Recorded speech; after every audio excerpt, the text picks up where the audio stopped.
ভোরের আলো ফোটার আগেই বাগানে নেমে পড়ে কিছু হাত।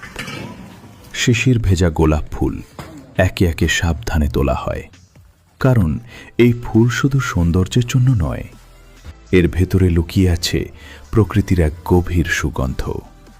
তাজা গোলাপ ফুলগুলো নিয়ে আসা হয় বড় মাটির হাঁড়িতে, তার মধ্যে ঢালা হয় পরিষ্কার জল, তারপর হাঁড়ির মুখ মাটি দিয়ে ভালো করে সিল করে দেওয়া হয়, যেন এক ফোঁটা সুগন্ধ বাইরে পালাতে না পারে।